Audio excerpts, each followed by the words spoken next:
Have you ever felt like the more you think deeply, the more disconnected you become? That the more you understand, the harder it is to join the conversation? It's not just in your head. And you're not the only one who feels this way. Intelligent people often find themselves standing slightly apart, not because they want to, but because their mind moves in a different direction. They ask questions that shift the room. They notice things others don't want to see. They speak with precision, and silence follows. Over time, this creates distance, not loud, not hostile, but quiet, subtle, inevitable. Friedrich Nietzsche understood this. He believed that the person who sees too clearly will rarely be embraced by the group, not because they are wrong, but because they threaten the comfort that holds people together. Society depends on shared illusions, stories we don't question. And the moment someone questions them, they become something else, a disruption. You've felt this. You speak honestly, and the energy changes. People shift in their seats. The conversation drifts somewhere safer.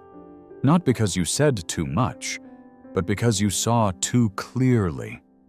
But why does this happen?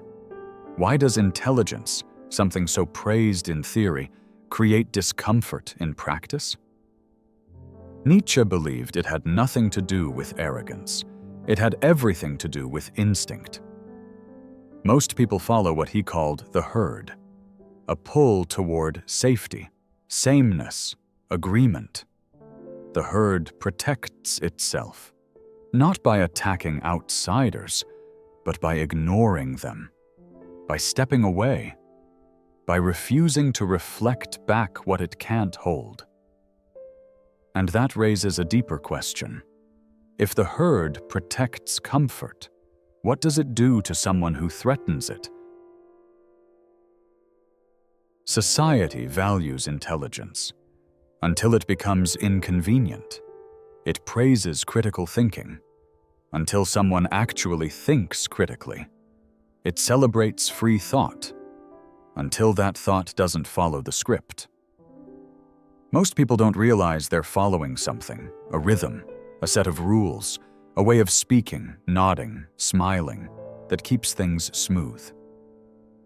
Nietzsche called this the herd instinct, not an insult, not an attack, just a description of how people naturally move toward sameness. The herd gives people a sense of security. You think what others think. You believe what others believe. You say the things that get smiles, not silence. And in exchange, you belong. But the intelligent person doesn't always move that way. They don't repeat what they've heard just to keep peace. They ask why. They point out what doesn't add up. They see past what others agree to ignore. And the herd notices, not with anger, but with discomfort, with distance, with quiet rejection. But what happens when someone doesn't shrink to fit? Nietzsche believed that the more you think for yourself, the more you drift from the herd, and the more the herd quietly closes around you. You don't get attacked, you get left out. You speak, and no one answers. You show up, and something has shifted. The herd doesn't need to fight you. It just needs to make you feel like you don't belong. And the more clearly you see that, the more you start to wonder, if intelligence sets you apart, how far does that separation go? It doesn't happen all at once. You speak honestly. You say what you see.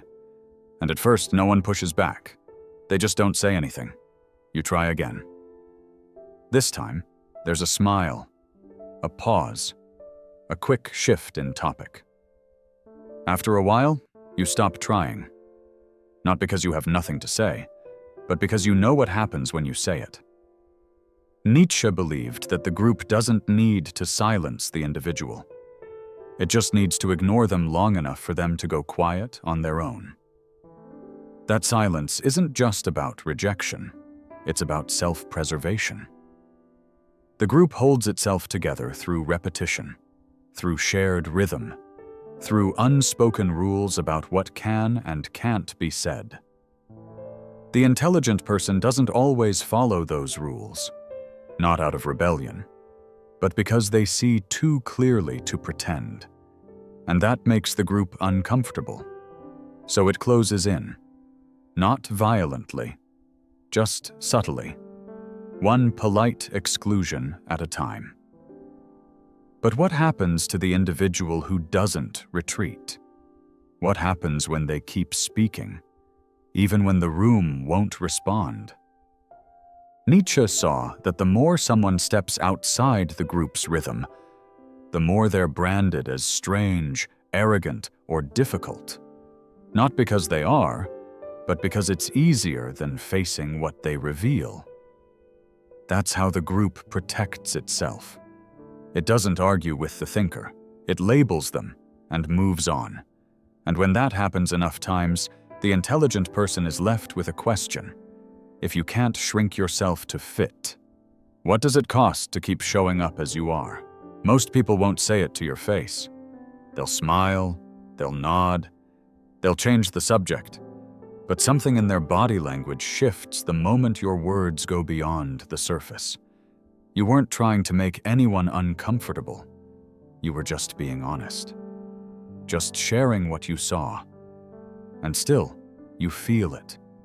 That quiet tension, that sense that you've said too much in a place that only welcomes so little. Over time, you start to adjust.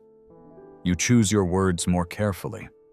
You hold back in conversations that aren't built for truth. You become smaller in spaces that can't hold your full voice, not because you've lost your insight, but because you've learned where it's not welcome. Nietzsche saw this as the price of seeing clearly.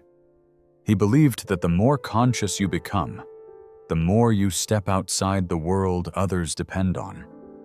And that clarity, while valuable, comes with a cost.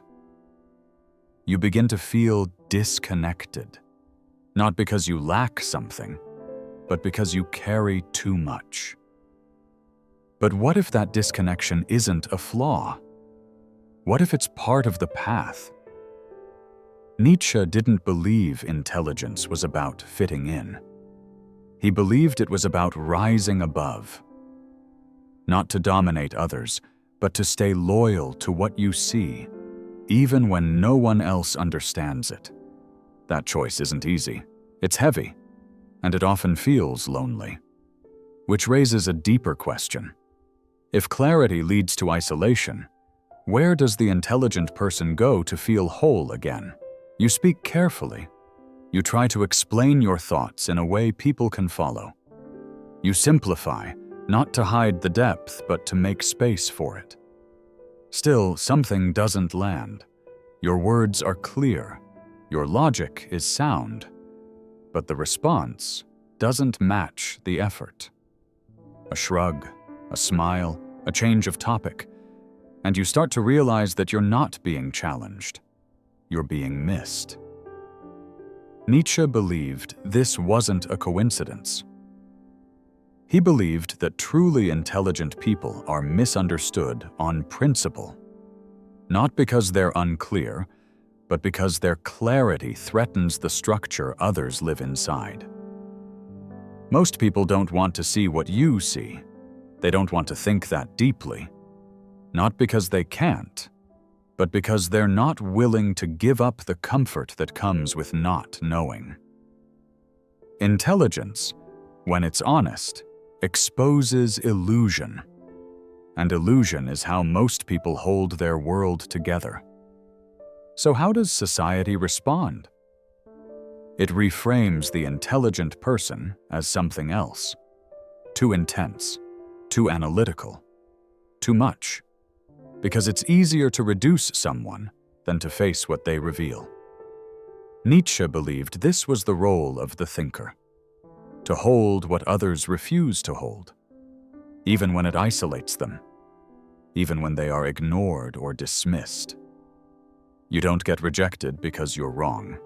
You get rejected because you are early.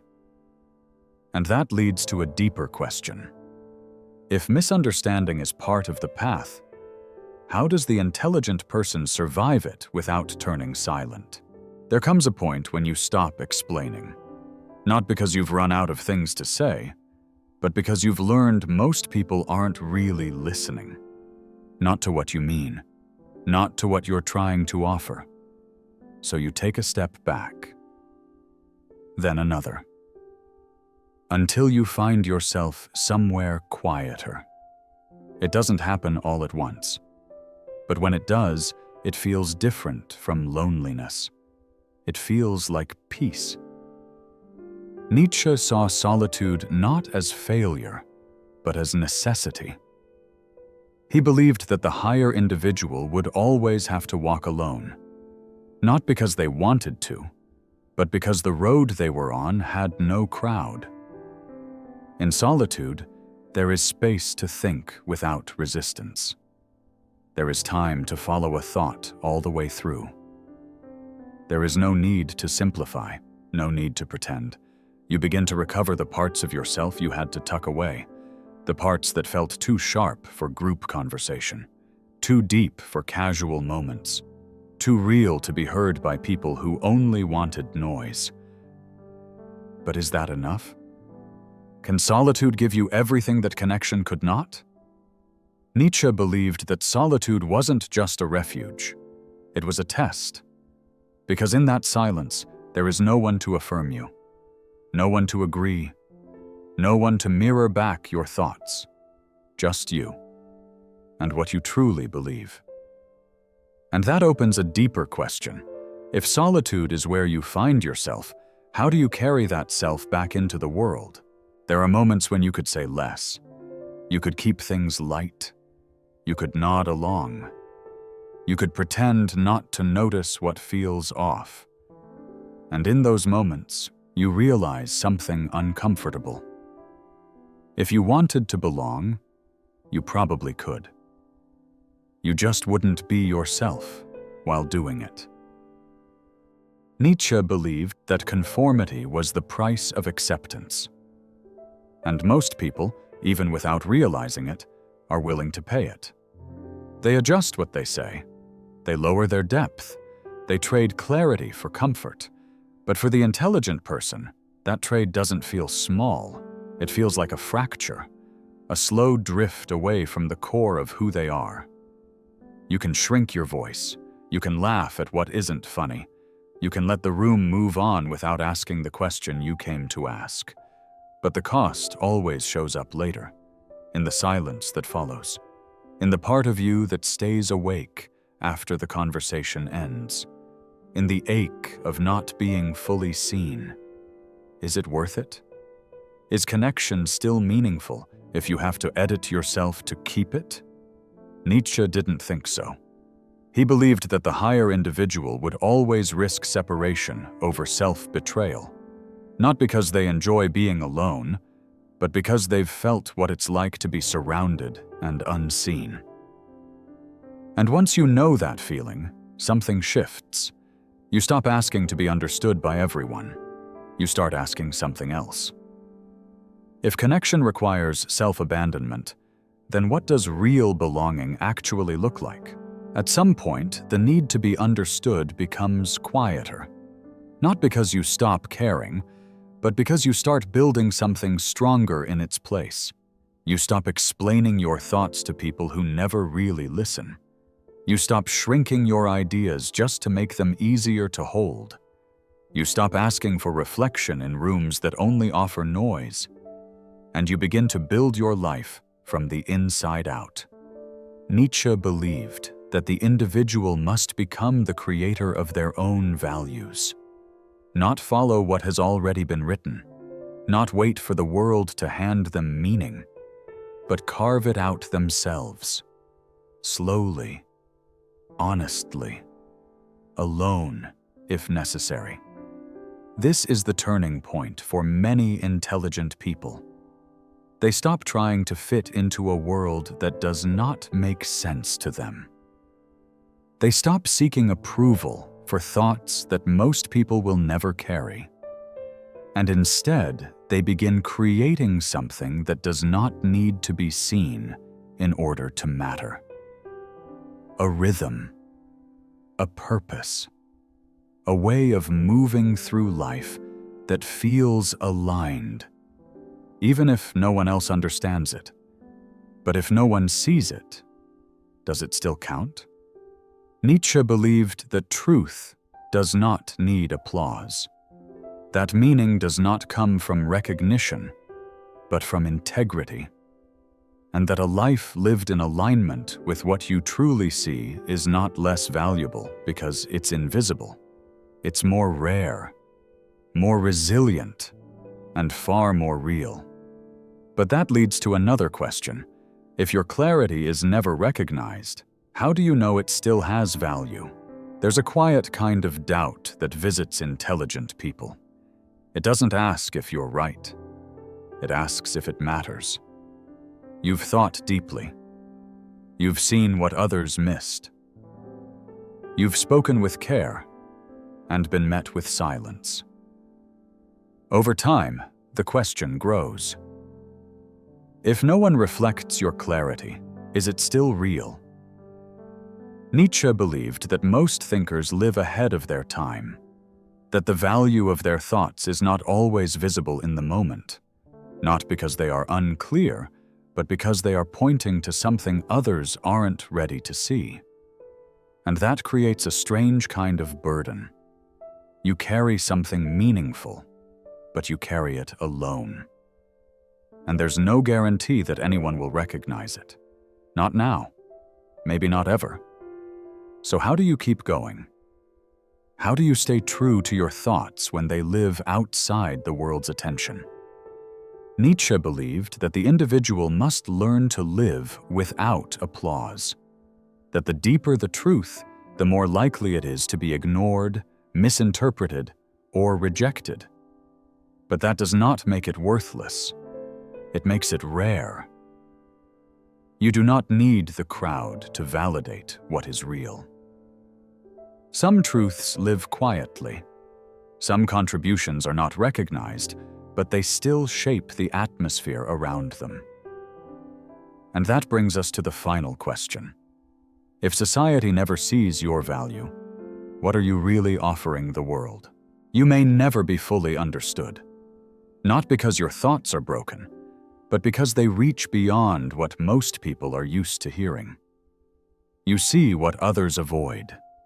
You think where others stop. You feel the tension in things no one else even notices. And while that clarity may keep you on the outside, it also gives you something rare. Presence, depth, a steady awareness that shapes more than just your mind. Even in silence, you influence the space around you. You raise the standard of what's possible in a conversation. You slow things down. You ask questions that leave a mark, even if no one answers them. Nietzsche believed that the intelligent individual did not need the crowd to create value. They created value simply by existing as they are. Not through performance, not through persuasion, but through presence. You don't have to be loud to change the room. You don't need recognition to hold what's real. The world may never tell you this, but it needs people like you. Not for entertainment, not for attention, but because you are willing to carry what most people will not even touch. And while that may come with loneliness, it also comes with something stronger: freedom, integrity, and the quiet ability to see clearly in a world that often prefers not to. You will never belong to the herd.